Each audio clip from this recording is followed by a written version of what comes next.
Hello and welcome to this online lecture on American imperialism. And part of what we're going to look at today are the foundations of American imperialism, and we're going to look at how ideas, some economic, some ideological, some strategic, would eventually lead to the Spanish-American War of 1898, which for many historians is the beginning or the beginnings of American imperialism. Here in this first image that you can see is the American eagle in this cartoon, planted in the United States with its wingspan covering, as it says at the bottom, 10,000 miles. And that is into the Atlantic Ocean, where you can see Puerto Rico, and over in the Pacific, where you can see Manila, which was part of the Philippines. And for a long period of the 20th century, this was the American Empire. And the story we're going to look at today is how this empire came into being. So, the topic is called American imperialism, but it's also about the Spanish-American War of 1898. Now, 1898 might be the beginning of this new approach that the Americans take to their foreign policy, but imperialism doesn't just appear in 1898. There's a long tradition in America of conquest. There's a long tradition in the United States of invading or taking territories that were not initially part of the United States. This photograph that you can see here, a very famous painting, if you like, is a depiction of what was known as the idea of manifest destiny. Here is the American white woman representing liberty and freedom and democracy, making her way west, and behind her we have railroads, and we have pioneers, and we have hard-working American farmers going west, and they are chasing, as you can see in the bottom left of the picture, not just the wildlife and wilderness, but also Native Americans. So the idea of Americans taking their republican ideals elsewhere to benefit other people predates the imperialism of the late 19th century. In fact, we can trace back ideas about manifest destiny to the 1840s, late 1830s, 1840s. So, let's look at 4 factors that might already explain the presence of imperialist ideas within the United States. So before we even get to this kind of new direction in 1898, the stage had to some extent been set by previous American administrations and by previous kind of ideological discussions that shaped American policies before 1898. Now, point A here says America had completed her quest for westward expansion by 1890. In 1893, the historian Frederick Jackson Turner writes a seminal document that's to be presented to the American History Association, and in this document and speech, Turner basically says that the frontier has now closed. And what it means by that is, by 1890, the Massacre at Wounded Knee, which you are familiar with by now, the American requirement to settle the West had kind of been achieved. There were not really any more examples of unruly Native Americans causing problems. All of the territory to the Pacific coast had been annexed. Not all of the territories had become states, but they were American territories. Alaska, for example, had been purchased by the post-Civil War government in the 1860s, bought from Russia for roughly $7.2 million, and there was this sense that America had kind of completed all that she possibly could do within the northern part of the American continent. Canada still remained part of Britain, and Mexico, and there had been for a long time, really since the American-Mexican War of 1846 to 1848, a desire to bring Mexico into the Union. So some of those ideas still existed, but on the whole, Americans were quite, happy and satisfied that they had managed to achieve this remarkable ability to conquer or take or enlighten, in some respects, if you take a more positive view, all of the North American continent. And linked to this idea that America had completed her westward expansion is the concept of manifest destiny, which I just mentioned previously when I showed you that painting. Manifest destiny really being that ideological force behind the expansion in the North American continent up until 1890. Manifest destiny really just being this concept that America had been given this God-given right to spread her Republican ideals and, as I mentioned, her democratic institutions, her systems of government, as well as the Christian religion. So that had really been achieved by 1890, according to Turner, and by many other Americans. That was the view. And the question, therefore, that I think we have to ask, based on points A and B, is if Americans had completed, in inverted commas, westward expansion, would this still fairly young country, 100 years old, very dynamic country going through its industrial revolution, would it settle at this point, or would America look to expand further? And if she does decide to expand further, then we're going to get a situation where America is going to have to take land or territories from foreign powers. And that's a very different type of expansion.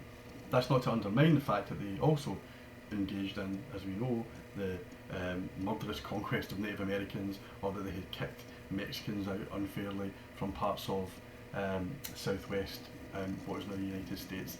So we do know that America has already acted in fairly brutal ways to complete westward expansion.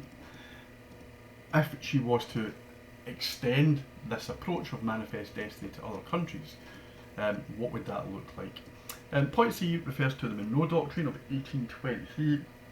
President James Monroe at the time took this foreign policy position that America should really ensure that she has full control over not just the North American continent, but actually just all of the Americas.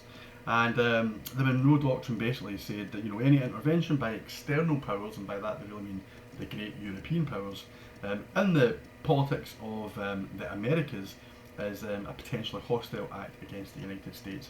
And therefore America kind of regarded that it was its duty to ensure that there was no further European incursions into the Americas. And this sometimes would lead to problems. America sometimes had to get involved in disputes with European powers. Here's a little visual image really of what the Monroe Doctrine meant.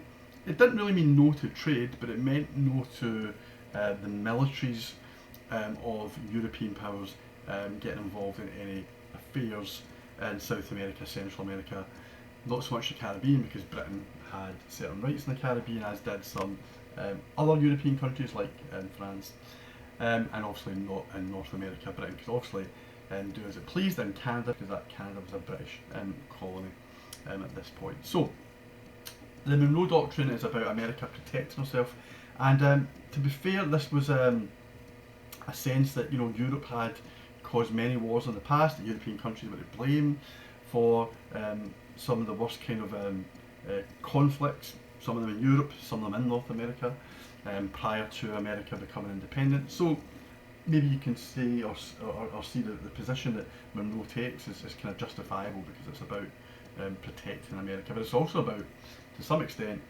coercing Central America and South America into accepting the fact that the United States of America are the dominant force in this part of the world. So we have got these kind of three ideas thus far that might explain the pre-existing ideas about American foreign policy. And then we get a fourth one, that there's already evidence prior to 1898 of American interventions in other parts of the world, especially in South America, if America felt it had to get involved to protect American interests. Now, the question is, what do we mean by American interests? Source one is the first thing that I want you to look at, and you can see it here. Source one comes from your Zinn textbook. But to be fair, it's not really so much of Zinn's opinion here. These are really just kind of facts about American interventions into the affairs of other countries to protect American interests. So you can see it goes as far back as 1852 and goes right up until 1894, and you can see that Nicaragua appears in this a few times, and Nicaragua will again become a place where the Americans get involved in the 1980s when Reagan is in power, when they attempt to overthrow the socialist Sandinista government. So you can see that America kind of begins this kind of quest to ensure that she has got control over what goes on in her own backyard, if you like, from as early as the 1850s. So all of these here, all these examples here, predate the Spanish-American War of 1898. They predate what historians have kind of called American imperialism. It tells us that American imperialism has got roots that go back a lot further, and they don't just refer to the Americas, so you can see Argentina, Nicaragua and Uruguay, but also you can see reference to Japan, although this was not an invasion of Japan, this was a commercial attempt to open up the Japanese economy with the Perry Expedition of 1853. But you can see Angola in that list. You know, why were Americans in Angola? It might be the question that you can ask. And you can see as well Hawaii. Just to kind of touch a little bit more on the Hawaii example, Hawaii in 1893 basically becomes an American state. Up until this point, America had always had interests in Hawaii, but these were financial and commercial interests where there was large sugar plantations and banana plantations. And what we eventually got in Hawaii was a kind of nationalist, that is Hawaiian nationalist ruler, Queen Lilo Kalani, who decided that she was going to actually stop, where possible, the American influence in Hawaii and to kind of give Hawaii back to Hawaiians.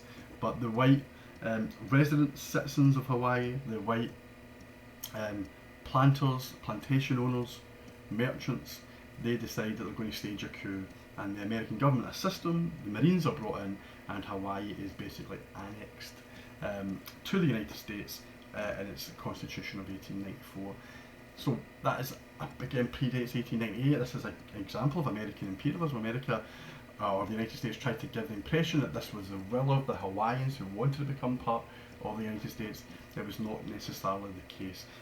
America had already taken Pearl Harbor long before 1893 as part of a commercial deal. So here we see, and just to kind of reiterate this point by moving on to source 2, that by the 1890s there had been much experience, according to Zinn, in overseas probes and interventions. The ideology of expansion was already widespread in the upper circles of military men, politicians, and I'll mention some of these politicians in a moment, businessmen, and even among some of the leaders of the farmers' movements who thought foreign markets would help them. That's a really important point. Foreign markets would be useful to Americans. So expansionist ideas already prevail in the United States. The Zinn book that I've asked you to buy is really good on this chapter. But there's another Zinn book that you can access if you want. In fact, there's a couple of copies in the library if you are able to access them. This book you can buy obviously online. I think you can buy a Kindle version of it that's a bit cheaper. A People's History of the American Empire. It is a graphic novel, so if you like comic books, this is a good option, and it just talks about American intervention in other countries. Really starts as far back as the Spanish-American War, and it goes right through until Iraq and the Iraq War. It covers also a big chunk on Vietnam that might be useful to you because you will be assessed on the Vietnam War as well later on in the year. So these 4 long-term factors, A, B, C and D, that we've just looked at, laid the foundations for the expansion that would come in the 1890s, or 1898 really, and beyond. Okay, so what we want to do is kind of try and bring some type of order to our discussion here, and I want you to think about why America would go to war with Spain in 1898. What would be the reasons for this war, but also what would be the reasons for American expansion? Because not only does America go to war in 1898, she also really begins this um, longer term desire for control over other parts of the world. Here you could see in this political satire cartoon a point that we're going to come back to again and again and again. China is seen as being the big prize. So although America, in fact, no country really takes control of China. The British do in the 1830s, if you know anything, or if you can recall anything about the British taking of Hong Kong and Canton. You'll know that Britain did control parts of China, but on the whole, China was a large market, and opportunities there, as you can see in this cartoon, were recognised by the Germans, the British, as you can see John Bull there, the French, the Russians, right? They are all of the view that maybe China's millions at this point, millions of potential consumers would be ideal for European and American manufacturers. And at the open door, where it's a picture of Uncle Sam holding a key saying American diplomacy, you get the sense that the United States want to control who comes into this open door, which is China. The Americans don't necessarily want China carved up. They want America and these other European powers to have access to Chinese markets, but the Americans believe that they will have the ability, because of their geographical location, to really control the Chinese economy and Chinese markets. So China is a big part of the story, even though China will not become part of the American empire. Okay, so the USA becomes an imperial power, arguably, right, we're keeping this simplistic for also the purposes of assessment, in three different ways. They either intervene, as exemplified in the Zin examples, right? They don't actually annex a country, although in the case of Hawaii they did, but on the whole it was more about intervention to secure American interests. Number two, they secure overseas markets, so that would be the example of China or the Perry Expedition to Japan, so that American companies can have access to foreign markets. That's the second method. The third method would be outright occupation and annexation, which in American history there has been plenty of occupations, but there hasn't been that many annexations. Taking territory and saying, here is a flag of the United States, this is now American territory, that is much more rare. The occupations often lead to just the securing of these markets, so kind of three and two are kind of linked. And obviously interventions and occupations are not that dissimilar. Occupations can last a long time or they can last a short period of time. But in the case of the Spanish-American War, we are interested in occupation and actual annexations. As the 20th century develops, there are less and less examples of American annexation, more and more examples of occupation, but the 1898 period is actually more so about annexation. And just to kind of, again, make things a bit more orderly, you can think about the factors relating to American imperialism in the following ways: economic factors, ideological, and geopolitical. The historian Edward O'Donnell, who I've made reference to before, his In the Past Lane podcast series has an episode, I think it's episode 23, he has an episode on the Spanish-American War. He talks also about different factors. He does talk about economic. He doesn't talk about ideological factors, he calls them racial factors or racist factors. And he doesn't talk about geopolitical, he talks about strategic. But they're all roughly meaning the same thing here, because ideological factors really are about the American race being superior, and geopolitical is more about the strategic benefits that America would gain from having naval bases in different parts of the world. Factors A, B and C are all linked, especially A and C. So let's begin with economic factors.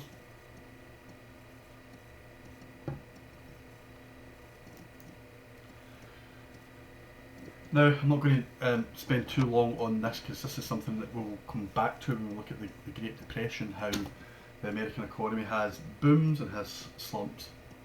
The 1893 depression is actually more of an 1893 panic.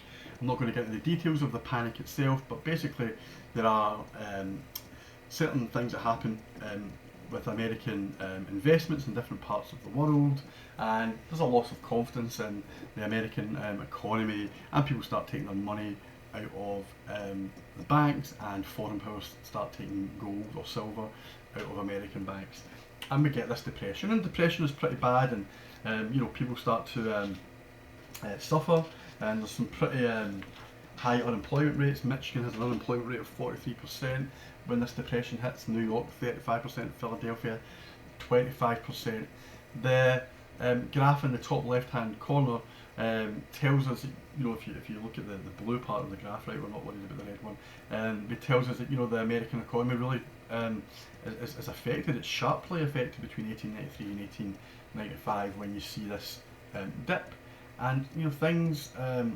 When you see this spike, and things don't really get better until we go down to the start of the new century, when unemployment rates, national unemployment rates, drop to under 5%. So 4 million workers lose their jobs, and what we get is a discussion about how does America ensure, how do American corporations ensure, how does the American government ensure that higher employment rates, which are not good for the economy because obviously no job, no wage, no consumption, how is there no, how can Americans ensure this kind of burst sequence doesn't occur again? What was the kind of cause, if you like, of this this panic, other than the kind of complicated financial reasons that I referred to? There was a view that the American capitalist class, right, and again you know who some of these individuals are, they had been doing very well for themselves, right? We know the Industrial Revolution has been expanding in the 1870s, 1880s, and the 1890s, and we know that people had been investing money in the stock market, and always going well. But with this this depression, we start to see problems, and the question that we want to think about is, okay, how could these problems be resolved? So first of all, what was the kind of cause, maybe the kind of underlying cause of this depression? This is a section from the historian Josephson, and he makes reference to the economist and historian who talks about imperialism. You'll study this later on as well, J.A. Hobson. Hobson, I'm going to kind of quote from Hobson in a moment, but before we get to it, on the left hand side you'll see a little asterisk, and here it tells us that people did lose out during the 1893 depression. Middle class lose out, investors lose out, but those who really lose out are the ones that I just mentioned. These higher employment rates are workers in cities and mills, also some farmers. Now, the reason for, according to Josephson, as to why the kind of depression exists, or why it happens, is because of the actions and behaviours of the robber barons, captains of industry, whatever you want to call them.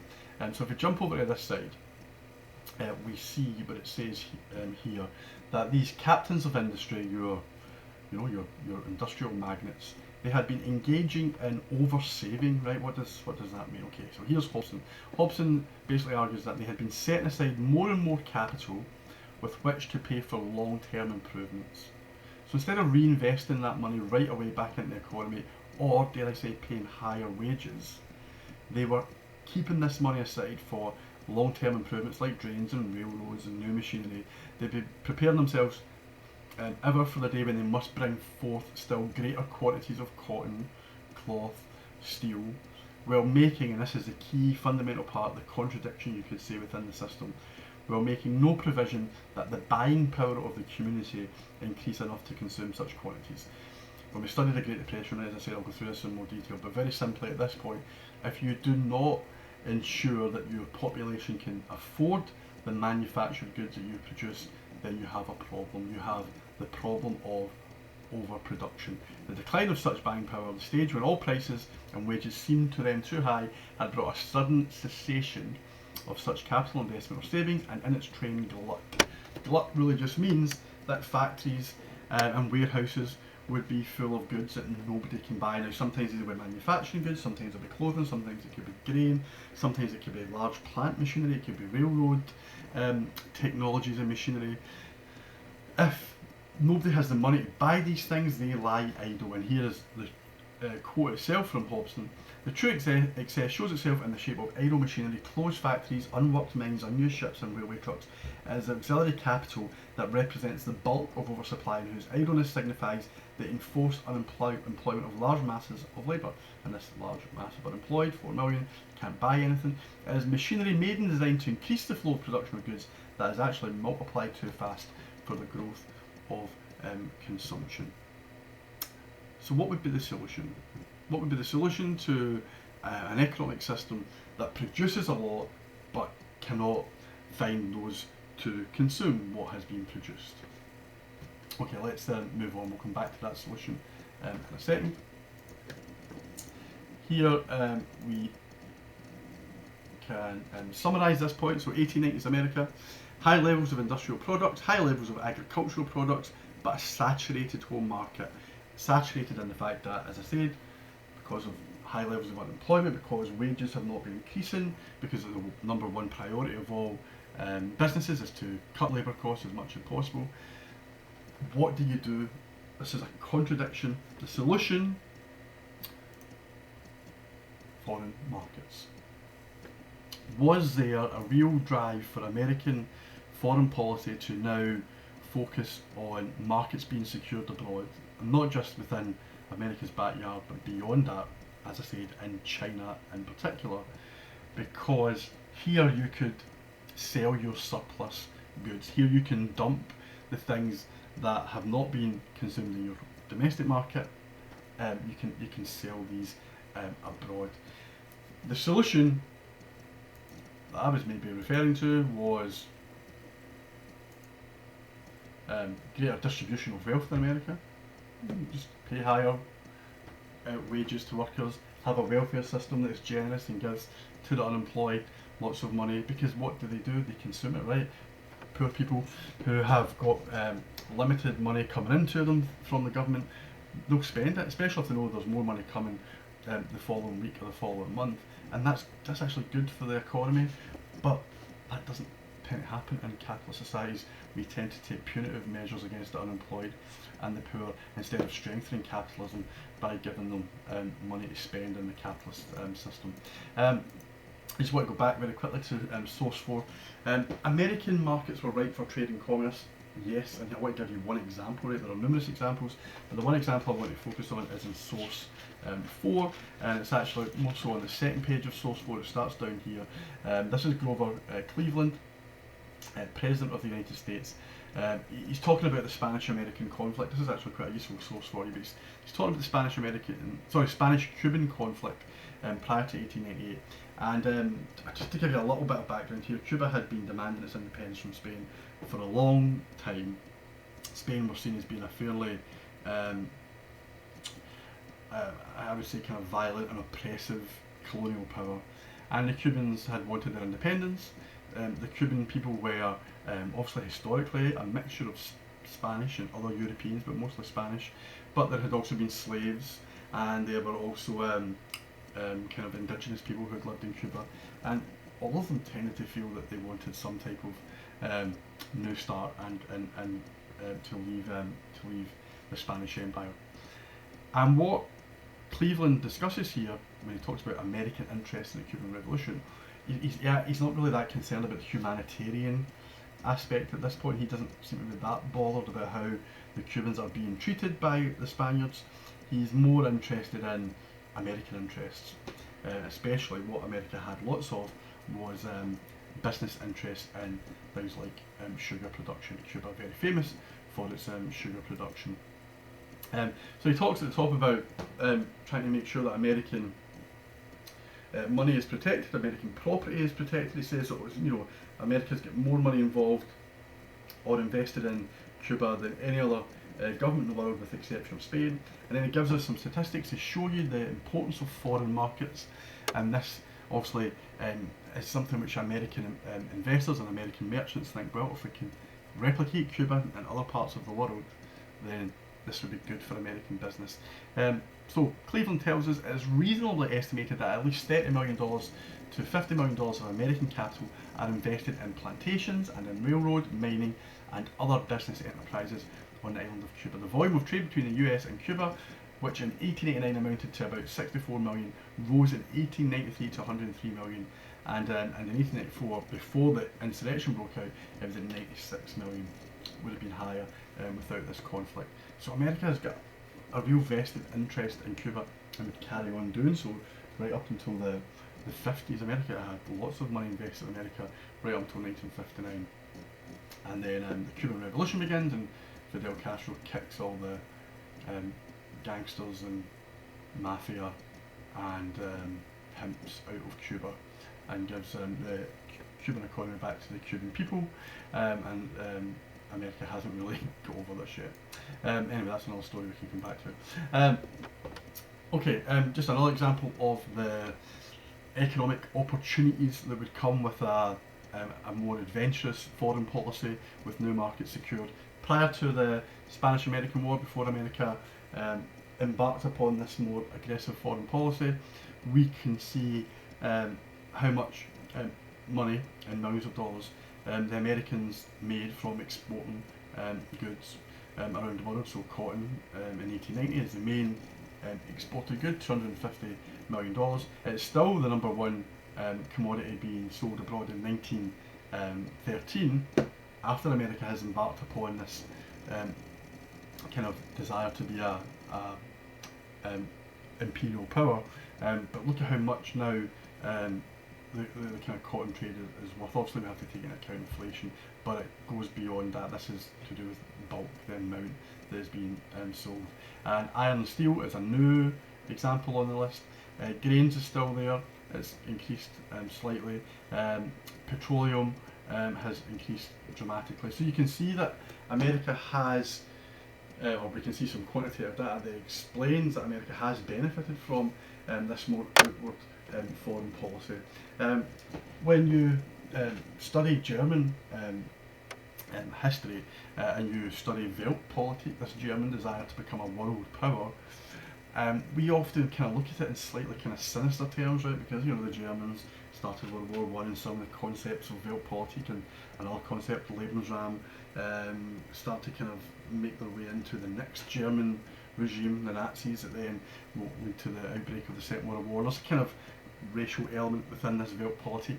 The Americans are doing the exact same in the 1890s. They've got the exact same outlook as Germany. They want to build a navy to become a world power. They want to send their goods all over the world to become a world power.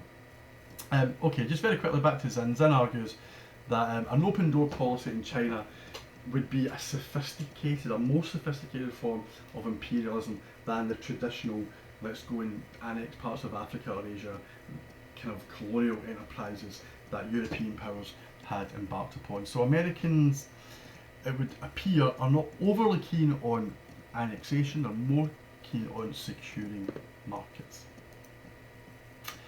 And this is a point again that we've already touched on. It's a really good cartoon. It shows that if America were to gain territories, let's say in the Philippines, which they do, and we can discuss later on if you think this was planned, then the Philippines would be, as the cartoon says, a stepping stone to China. And here is the Chinese economy saying, here are all the things that we want and need, and here is Uncle Sam depicting the USA saying, okay, here is everything that we have to give you. And most of it, as you can see, are economic examples. Bridges, machinery, railways, rails themselves, tractors, all of these, some cloths as well, all of these things that would make that glutted market in America, all of these problems would disappear if America could then send goods across the world. And she wouldn't also have to therefore worry worry too much about things like increasing wages or increasing welfare, or even having welfare in the United States, because she can just shift her problems about. To some extent, this is how capitalism works. It doesn't solve problems, it just shifts them about and solves them in the kind of short term. There's one other interesting part of this image, which is the book Education and Religion.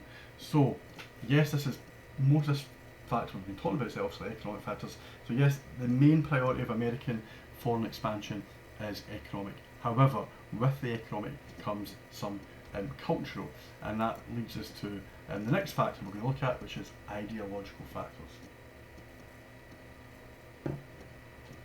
Okay, this is much shorter, it won't take us as long.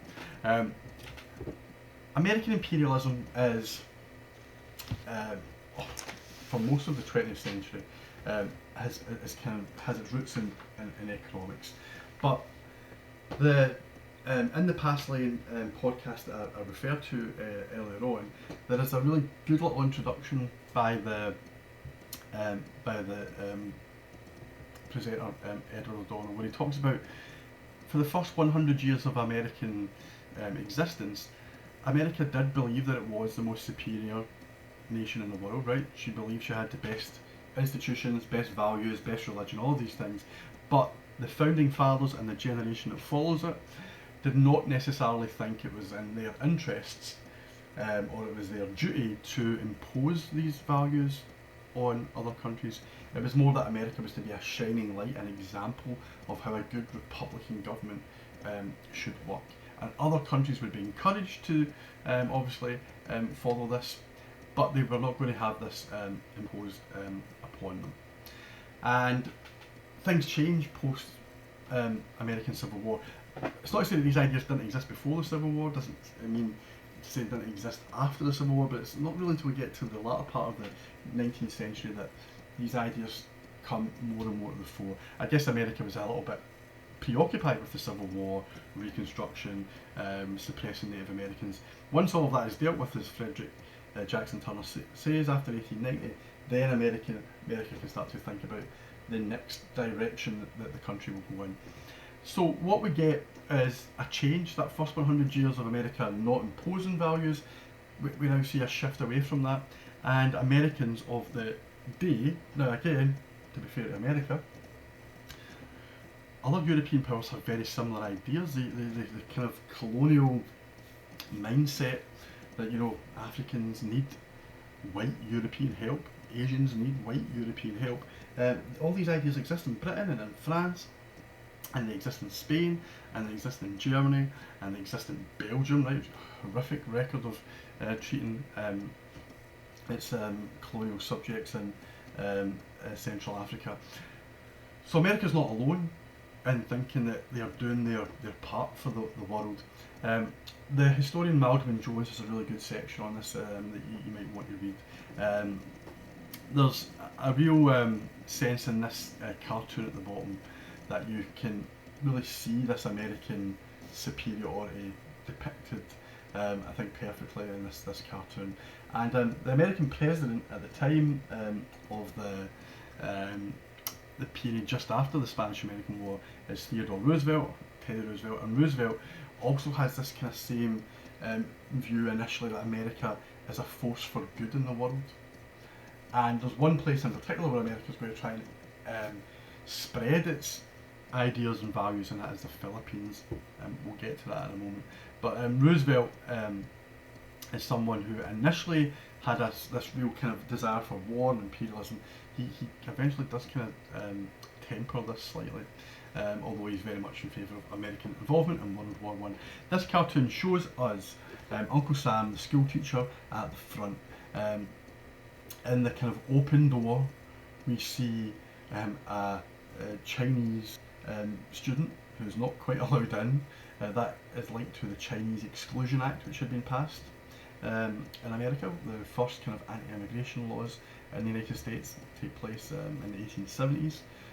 After Chinese workers had helped build the Trans-Pacific Railroad, they were then told, we don't want any more of you.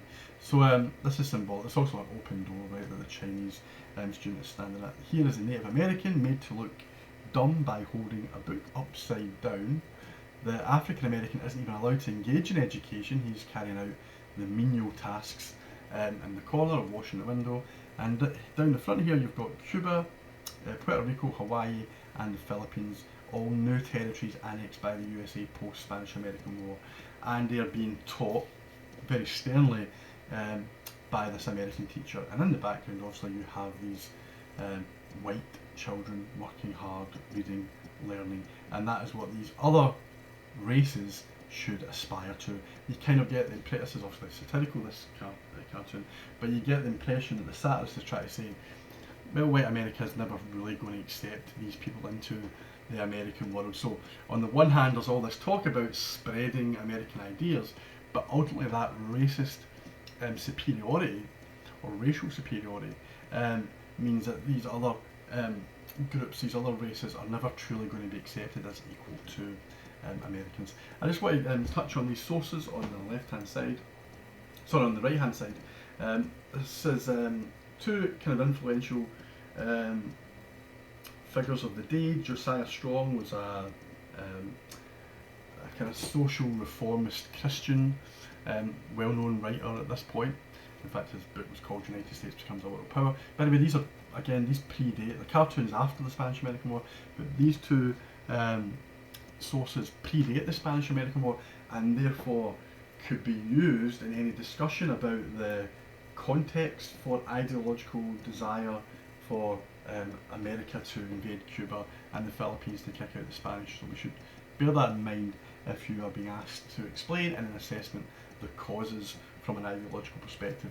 So here is Strong, who adds to this climate of American superiority prior to the Spanish-American War, where he talks about the American Christian civilization being the highest. And if America did spread her values, it would be for the good of these other countries, because the Americans were being his brother's keeper. They were looking out for other countries and going to help these other countries progress. William Cabot Lodge was the most, he's an American senator right up until the 1920s. He is at the forefront of the kind of campaign for American imperialism. He wants America to control as much of the world as possible. And he talks about Nicaragua Canal, talks about, which is also the Panama Canal, he talks about Hawaii, he talks about controlling the Atlantic seaboard, he talks about Cuba. He basically says commerce follows the flag and we should build up a navy strong enough to give protection to Americans in every quarter of the globe. So he says with this kind of expansion, we get a requirement for a navy, and that is going to lead us to our next factor, which is geopolitical or strategic. Just before we do that, I just want to kind of touch on something which is not always that well known in America, and that is we shouldn't all paint Americans with the same brush, right? There were Americans who were anti-imperialist, and these Americans who were anti-imperialist did not like the idea that Americans were now, a country that had been born out of an opposition to imperialism and colonialism. Right? The reason why the British were kicked out was because the Americans themselves felt oppressed, right? And also you had the Declaration of Independence and the Constitution that follow, and they are very much of the view that people should not be oppressed. So there's some people that don't feel comfortable with President McKinley, who post success in the Spanish-American War says that the Americans are now going to uplift, civilise and Christianise the Filipinos, even though the Filipinos were already Christian because of the Spanish Catholic religion imposed upon them. But some Americans were not keen on this. This seemed a bit too European. And this anti-imperialist league, which has some remarkable figures in it, as Mark Twain, as Andrew Carnegie. We have individuals who you might think, why would they be part of it? Carnegie had been an industrialist, but by this point he is now a philanthropist, and therefore is opposed to this type of behaviour. Lots of Americans just are not keen on um, I guess, removing themselves from their kind of traditional way of doing things. And as I said, this is almost a kind of European um, experiment, colonialism, imperialism, and America didn't have the best track record of dealing with its minorities, so why bring more minorities into the American empire? Um, it just doesn't sit well with some Americans, and therefore you get this anti-imperialist and these kind of anti-war, if you like, views will carry on throughout the 20th century. So we can trace back some of this to the period of the original American desire for imperial power. Okay, final factor, geopolitical factors. Now the Cabot Lodge source, which I mentioned, gives us an idea of this requirement for a navy if you're going to expand. Right, you can't expand territories if you can't protect these territories, and you had to protect these territories. You had to possibly protect the Philippines from the Germans. Germany are looking for anything at this point, scraps of land all over the world. You can never quite trust the British. Can you trust the Russians? So you need a navy, and that is what America really embarks upon prior to the Spanish-American War. In the 1890s, America realises that her navy really isn't up to much scratch. Alfred Thayer Mahan writes a book called The Influence of Sea Power in History in 1890. He's very much influenced by the British Navy.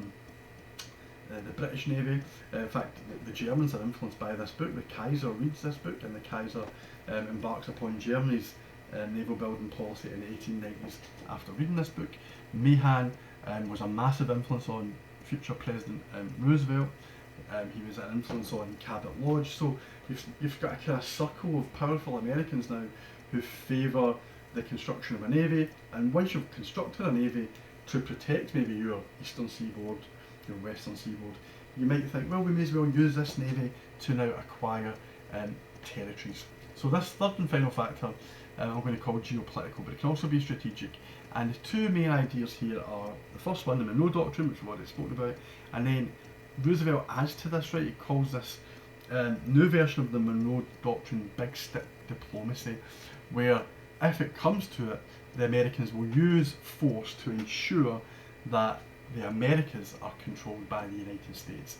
There's a good example about Britain trying to maybe extract some concessions from Venezuela in 1903-04, and Roosevelt gets involved and basically says to the British, this has nothing to do with you, this is American, or the American sphere of influence. What America does during this period, which you could argue are strategic, and why America might eventually find itself going to war with Spain, as America starts to collect lots of islands. You'll recognise the name of some of these islands because they were then very much part of the American attempts to defeat Japan during the Second World War. America starts to acquire territories which will become naval bases, and these naval bases, you could argue, would protect the United States or western seaboard from maybe Japan, or maybe from China. So maybe one of the reasons as to why America goes to war with Spain, yes, partly ideological, yes, definitely economic. There may be some other factors I'm going to touch on in a moment, but maybe also as part of a bigger picture of the way the world is going, this whole European desire for territory. The scramble for Africa takes place during this period. We get the beginnings of a new type of imperialism. Maybe America just wants to protect herself, and maybe from potential new threats that could come from China or Japan, and that is why she wants territories. And the biggest prize, as we've seen now on a number of occasions, would be the Philippines. America also takes Guam from Spain in 1888, which is still a naval base to this day. In fact, takes us to a point that America to this day still has naval bases all over the world. There's actually a book by David Vine called Base Nation I would recommend, how US military bases around the world harm America and the world. And these naval bases are really an attempt by the Americans, and have been an attempt by the Americans from 1898 onwards, although you can see that some of these acquisitions go back further, that these are attempts by the Americans to make sure they've got as much control of the seas as possible. America can get to any conflict zone really quickly because she has naval bases pretty much all over the world. The documentary maker John Pilger has, a couple of years ago now, produced a documentary called The Coming War in China, and I would recommend this documentary. In fact, he even mentions this book, Base Nation, and it kind of looks at the history of American foreign policy and why America needed all of these bases, and it concludes by saying, okay, are America setting themselves up for the next potential global conflict, which could be between themselves and China? Let's hope not. Okay, so you've got this final factor, but it's quite difficult to remove this kind of geopolitical strategic factor from economic, because as Cabot Lodge says, commerce follows the flag. So if you've got a navy, as a navy, going to certain parts of the world to protect American economic interests, or are you saying that, you know, take over other countries, annex territories, take islands, and then commerce will follow? Doesn't really matter what comes first, they are interconnected. I want to just kind of very quickly run through a couple of little cartoons, because this is how the Americans were viewed by other powers in the early 1900s after the Spanish-American War. Here is Roosevelt with a foot in the Philippines and a foot in Cuba. This is the Spanish view, and you kind of start to see the view that America has changed as a country. It's now a military power around the world. Here's the American Navy with Roosevelt's face at the front, with the kind of, this is Puck, which was also a satirical magazine, with the ironic phrase here, peace. You know, America bringing peace to the world with this remarkable show of force. So this is the new America. Here is a Chilean interpretation of Roosevelt's America. You can see the turkey coming to be killed for Thanksgiving, but on the turkey, on the plumage of the turkey, you've got all the South American countries from Peru, Bolivia, Chile, Argentina, etc.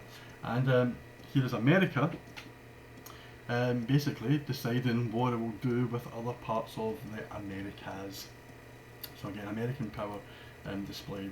And here is a German interpretation of America, and here is Cuba being defended by Uncle Sam, kicking out the Spanish. So we're seeing a different version of America post-Spanish-American War. Source A is the final source I want to touch on. This source from Brooks Adams, who was great grandson of John Adams, the second American president. Or just great grandson, possibly. Here he says, and this just kind of highlights where America is at this point after the Spanish-American War. The West Indies drifts towards us. The Republic of Mexico hardly longer has an independent life.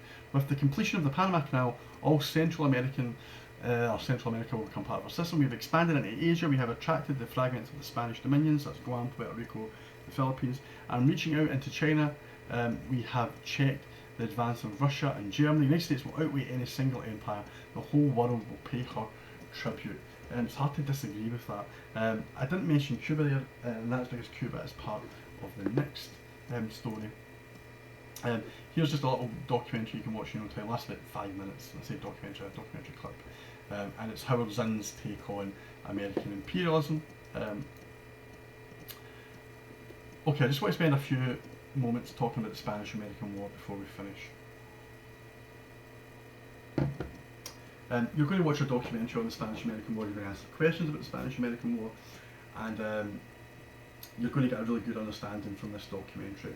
There are extracts on My City that you can read about the Spanish-American War. What we have looked at so far are the long-term causes of the Spanish-American War. I want to focus for a little bit now on the short-term causes. The historian Frank Friedel, and you can read a little extract from Friedel, argues that the causes of the Spanish-American War could be the following, right? And these are, as I say, mostly short-term explanations. Any assessment on this would have to look at long-term and the short-term. So the causes of the Spanish War were maybe, was it a crusade, an American crusade? Cuba was requiring some form of stability. There has been numerous uprisings by the Cubans to kick out the Spanish over the course of the second part of the 19th century, so maybe Americans had to intervene. Was it a humanitarian war? Did America get involved in the war between the Spaniards and the Cubans because thousands of Cubans were dying, they were suffering from disease, they were being rounded up and sent to concentration camps, they were being tortured? So was it a humanitarian intervention?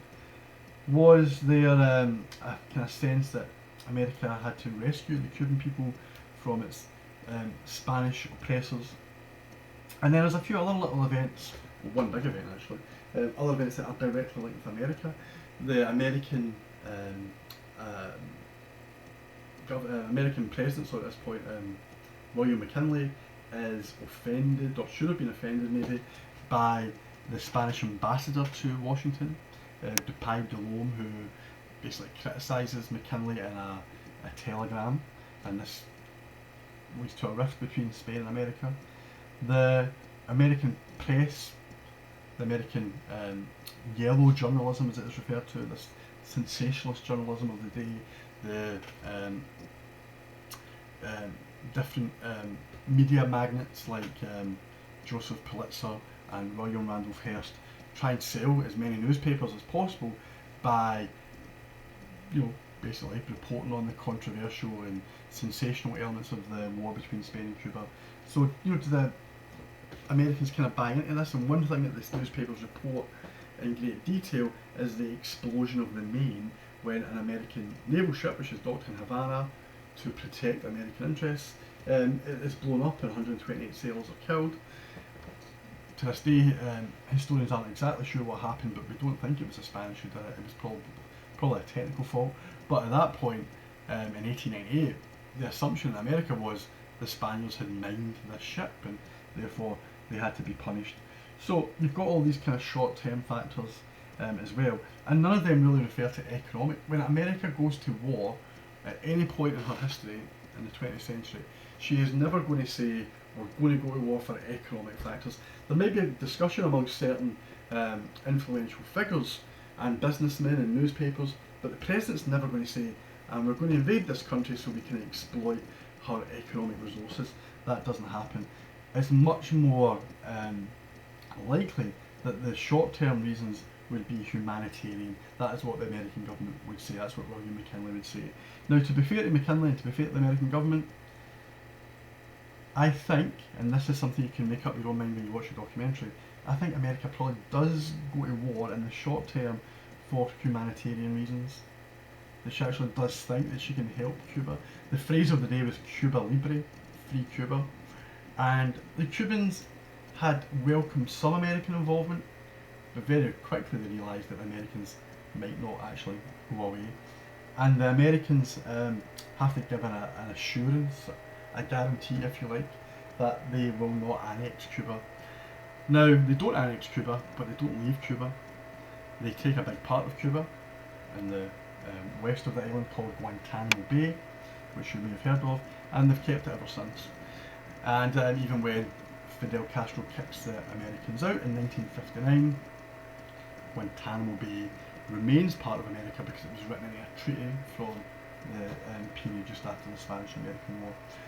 So the short-term factors are really important. Short-term factors are always important. So ideological, geopolitical, economic, yes, they are all there, and we already know that America had economic interests in Cuba, as former President Cleveland had stated. But when a country goes to war, they are not necessarily able to think about the bigger picture always. And why America goes to war with Spain and Cuba, I would say, is maybe more to do with humanitarian reasons. However, it's a different story in the Philippines. America also has to go to war with Spain and her other major colony, and that is in the Philippines. Now there, something happens quite quickly where America might be going to war to free and liberate the Filipinos, But very quickly America thinks, maybe we could benefit from having the Philippines as an actual part of the United States. And those ideas, those images of the Philippines as being a stepping stone to China, pressure is then maybe placed on McKinley to keep the Philippines. What we then see in the Philippines is the ugly side of American imperialism, the really ugly side. And we see massacres, maybe as many as 100,000 Filipinos murdered by the American military. And we see a people who do not want to be part of the American empire forced.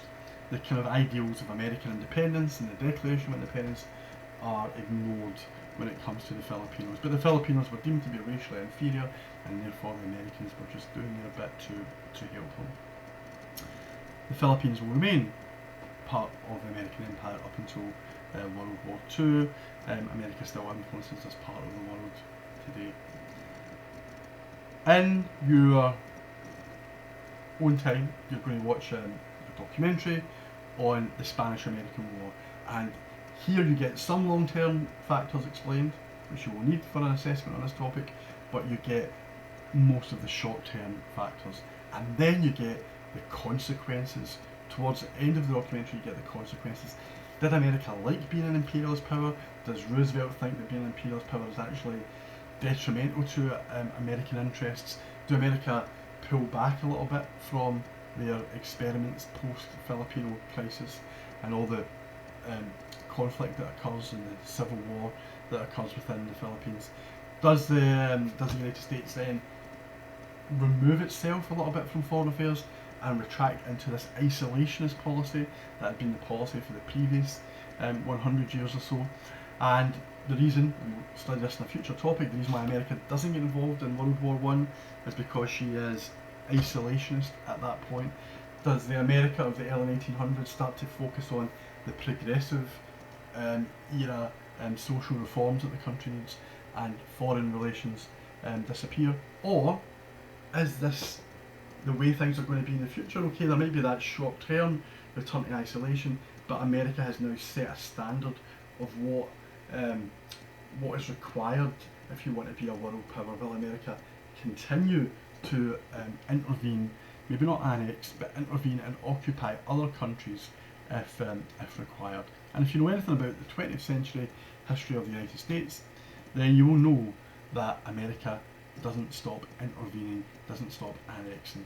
The main examples that you're probably aware of are Vietnam and more recently Iraq and Afghanistan. America also does get involved in World War I, America gets involved in World War II, America gets involved in the Korean War, and that is not even to mention all of the other CIA-led attempts to undermine foreign economies and foreign governments in an attempt to export American ideas and American capitalism. We'll return to some of these examples in future lessons. Thank you.